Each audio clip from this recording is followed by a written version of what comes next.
Today's archive file is Zombie Pope Trial of 897. Welcome to God Awful History with Balthazar and Tony. I'm Balthazar, and this is Tony. Tony provides the research archives for free, but his fee is a total loss of my creative control. I'll give you the history, but Tony insists on giving the final, most gruesome details a musical twist at the end. He thinks he's a music mogul. I think I'm in a nightmare. If you want the rest of the rot, you'll have to survive the song. It smells like a wet crypt and old cheese in here. Gah! Let's begin. In the history of human petty, there is a ceiling. Most people stop at a sternly worded letter or a snub at a dinner party, but Pope Stephen VI, he preferred a shovel. Tony, welcome to the Synodus Horrenda, the most disgusting legal proceeding in the history of the Vatican. To understand why a man would put a corpse on trial, you have to understand the Spoleto grudge.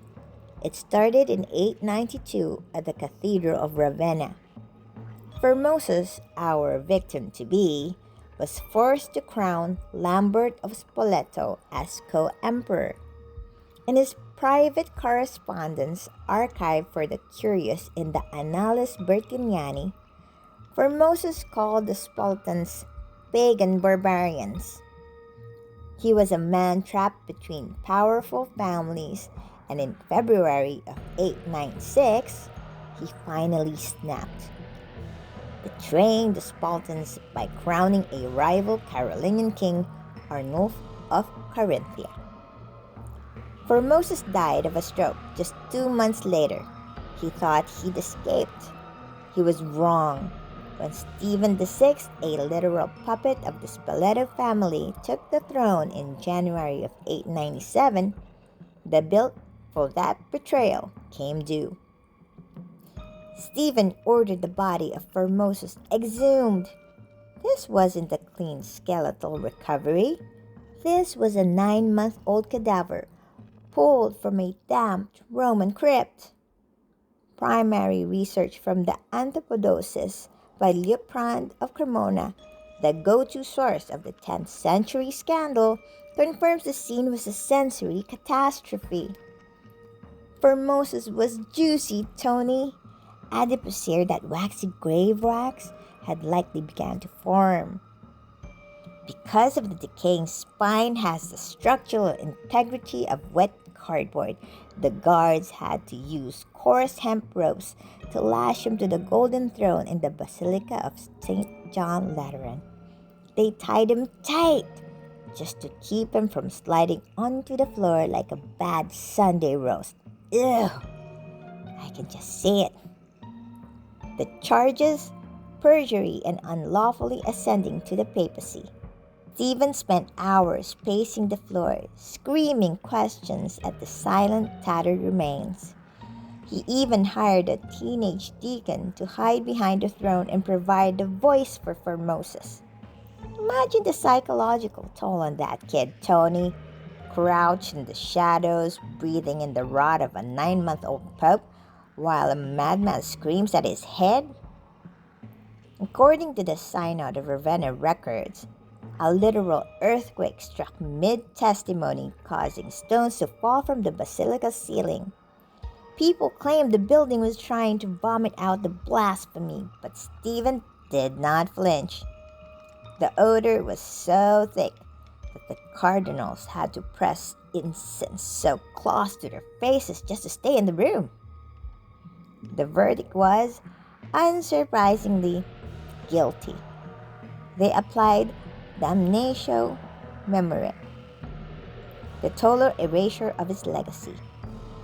They chopped off his 3 blessing fingers from his right hand, stripped the rotting papal silk from his bones, and replaced it with commoner's rags. They dragged him through the Roman mud, a biological insult to every person watching, and tossed him into the Tiber River. But as I always say, spite is a debt you always have to collect. Tony says that my vibe is getting too dry, so he's hidden the technical details of the riot that followed behind the drum loop. If you want the rest of the story, you have to survive the song. So, Tony, hit it. Yeah. Okay, let's start this. I don't like it. Yeah. The beat. It's pretty In good. the window. Yeah. Get it out. Ow. Yeah. Ow. In the window.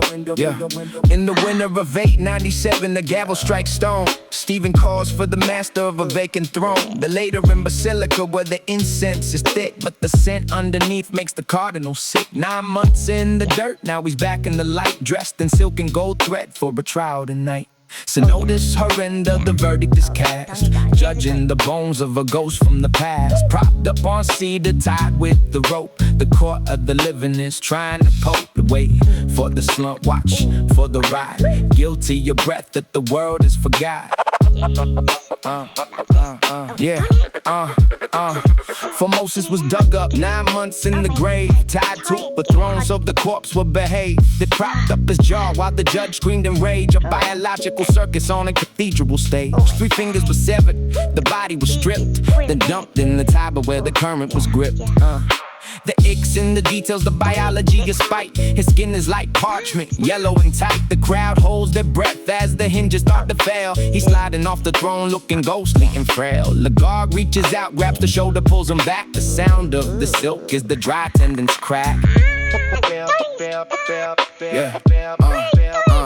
Found guilty of perjury, stripped to the bone, dragged through the mud from his velvet lined home. Stephen is laughing while the deacon is crying. It's a master class in the art of the dying, but the river don't want him. He washes ashore, a miracle worker, back for some more.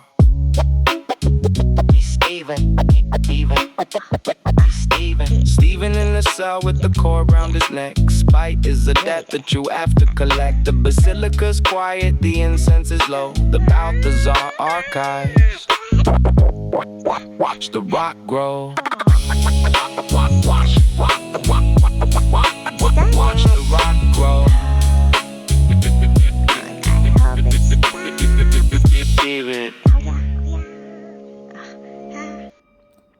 Tony, my body's a traitor.